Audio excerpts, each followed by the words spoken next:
Hello. So I got ChatGPT to help me write this. It's a script.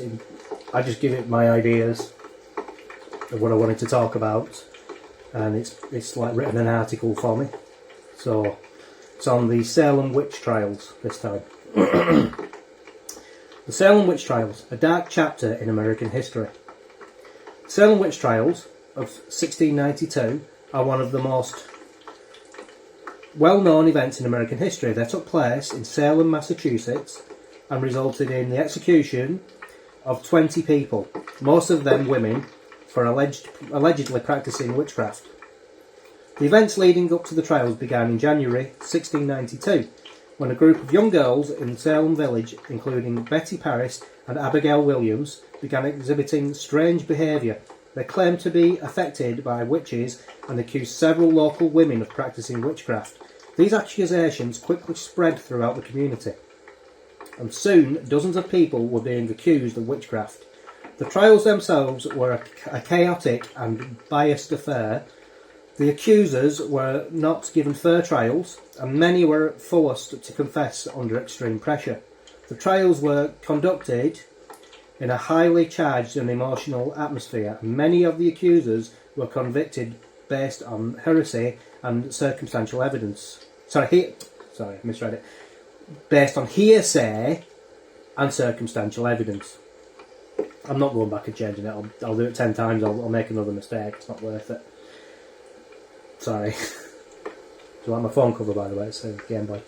Anyway, one of the most famous aspects of the Salem witch trials is the use of the spectral evidence. This evidence based on the testimony of the accusers who claim to see the spirits of the accused torturing them or others. This type of evidence was controversial even at the time, but it was allowed in the Salem trials and was a major factor in many of the convictions. The trials in Salem were not an isolated event. Witchcraft accusations and trials had occurred in other parts of the world for centuries, and there were several others witch trials taking place in England at the time. One of these was the Pendle witch trials, which took place in Lancashire, England in 1612. The Pendle witches were a major influence on the Salem witch trials. The trials in Pendle involved the execution of 10 people, most of them women, for practicing witchcraft. The trials were conducted in a similar fashion to those in Salem, with much of the evidence based on hearsay and circumstantial evidence.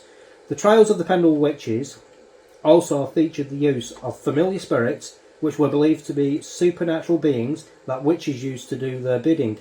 The use of familiar spirits was also a major factor in the Salem witch trials, with the accusers claiming to see spirits of the accused tormenting them. The influence of the Pendle witch trials on the Salem witch trials is evident in many ways. The accusations in Salem began with a group of young girls, much like the accusations in Pendle, and the use of familiar spirits and spectral evidence in Salem were also likely influenced by the trials in Pendle. The Salem witch trials finally came to an end in May 1693 when the governor of Massachusetts issued a pardon to all those still in prison on witchcraft charges. The trials left a lasting impact on American history and continue to be studied and analysed to this day. In conclusion, the Salem witch trials of 1692 were the darkest chapter in American history. The trials were conducted in a biased and chaotic manner and resulted in the execution of 20 innocent people.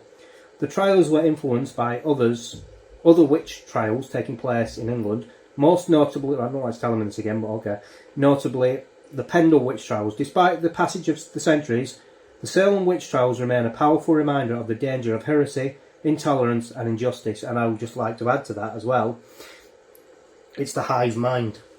When people get to a mob and they think, we're the good ones and they're the bad ones, this is the kind of thing that happens. But anyway.